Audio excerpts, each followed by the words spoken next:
ये देवान सिंह चौहान है, चंद्रिका सिंह चौहान का बेटा।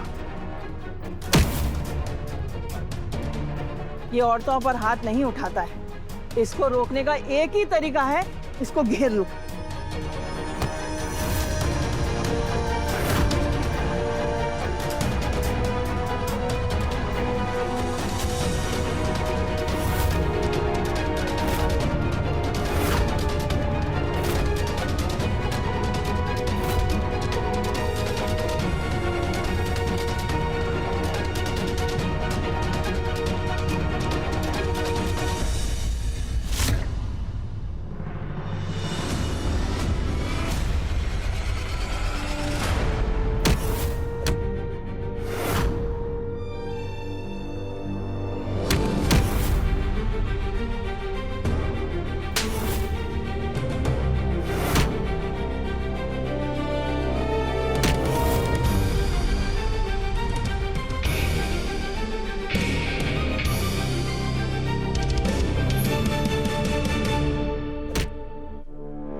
वसु ये सब झूठ बोल रहे हैं। मैंने तारे के खिलाफ कोई कंप्लेंट ना की, शिकायत वाले फॉर्म पे अंगूठा भी मारा ना था।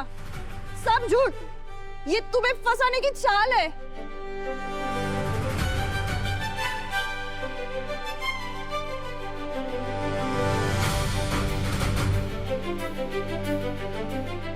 तब आपका ये झूठा खेल खत्म।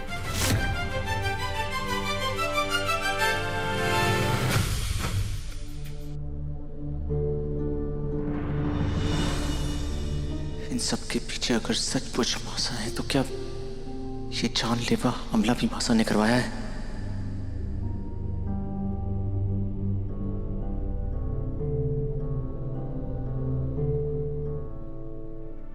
आप सबका बहुत बहुत धन्यवाद। Thank you.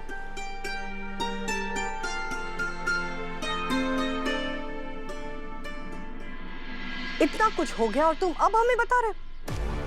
एक बार में बात समझ में नहीं आती है क्या? वैसे तो हमें ये बात दोबारा दोहराना नहीं चाहिए, फिर भी हम बता रहे हैं। चाहे कुछ भी हो जाए, याद रहे किसी को भी कानों कान ये खबर नहीं होनी चाहिए कि हमें पल पल की खबर मिल रही थी। कुछ भी हो जाए पर हमारा नाम कहीं भी नहीं आना चाहिए, समझे?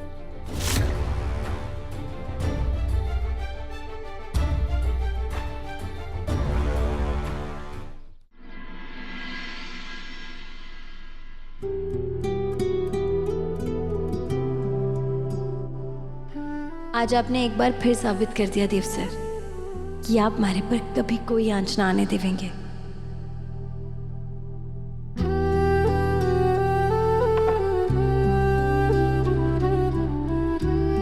देव सर, आपने अभी तक कपड़े क्यों ना बदले?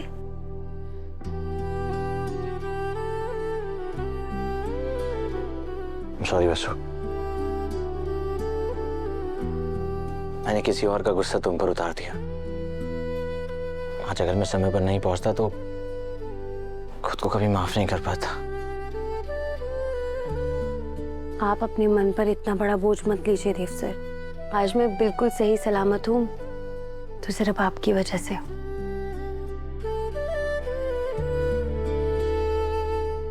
समझ नहीं आ रहा कि आखिर ये सब चल क्या रहा है। मुझे तो भी यकीन नहीं हो रहा कि तुम्हें बार बार परेशान करने वाला कोई और नहीं मेरी मासा है।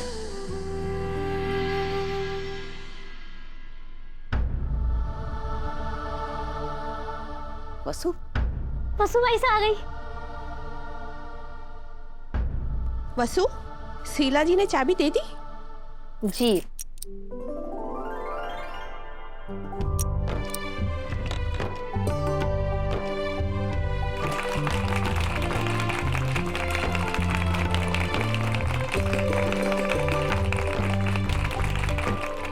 वसु, केसर जी ने जो शिकायत दर्ज कराई थी उसका क्या? कैसे काकी, अंदर आइए। वसु, तो इसे अपने साथ क्यों लेकर आई? इसका तो चेहरा भी हम ना देखना चाहे। गीता काकी, जो कुछ भी हो उसमें कैसे काकी साकी कोई गलती ना है। उन्होंने कोई शिकायत ना करी थी। ये सब तो शीला काकी की चाल थी और वो कुछ गुंडों के साथ भी मिली हुई थी। और तो और उन गुंडों ने हमारे ऊपर हमला भी कर दिया। वो तो सही समय पर देव सर आ गए थे तो उन्होंने हमें बचा लिया। ये तो पता नहीं आज क्या हो जाता। कैसे काकी सा ने हम बहुत मुश्किल से वहां से बाहर निकाल पाए हैं।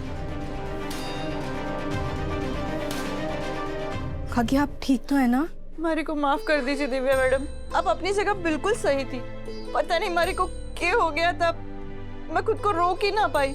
राम जाने मैंने गुस्से में आके आपको कितना कुछ बोल दिया। हाँ, आप ये सब मत सोचिए, इंसान है ना, ये सब होता रहता है, कोई बात नहीं।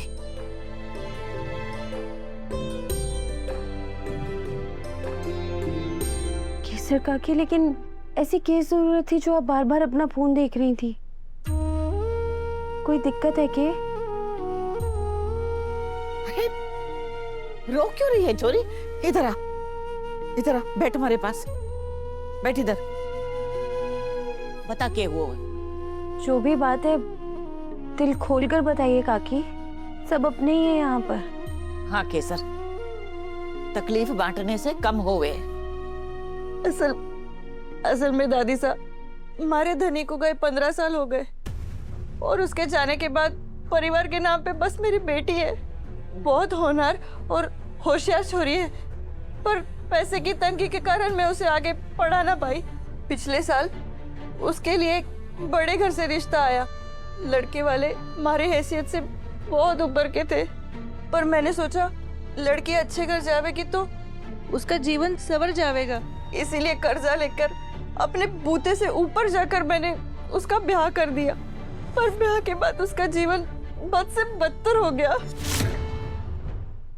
सासरे वाले बहुत लालची निकले, रोज रोज नई फरमाइशें, कभी सोना, कभी पैसा, कभी चांदी। जब उनकी फरमाइशें पूरी ना होती तो हमारी छोरी को मारते पीटते, 2-2 दिन तक खाना तक ना देते। मेरे पास जो कुछ भी था मैंने सब दे दिया। बेटी का घर बचा रही, इसलिए मैं कर्जे के जाल में फंसती गई। अब मुझे समझ ना आ रहा इतना कर्जा कैसे चुकाऊंगी। इसी बात का फायदा उन यूनियन वालों ने उठाया। ऊपर से हमारी छोरी के सासरे वाले हमारी छोरी को चैन से रहने ना दे रहे। धीरे धीरे उसकी भी हिम्मत जवाब दे रही है। उसकी हिम्मत जब जब डगमगाती ना, वो मुझे फोन करती और मैं फोन पे उससे झूठी तसल्ली देके उसकी हिम्मत बांधने की कोशिश करती। और मैं बस रात दिन इसी चिंता में रहती कि अगर उसने परेशान होकर मुझे फोन किया और मैं फोन ना उठा पाई तो वो कुछ उल्टा सीधा कदम ना उठा ले। अगर उसने खुद को कुछ कर लिया ना तो मैं तो जीते जी मर जाऊंगी।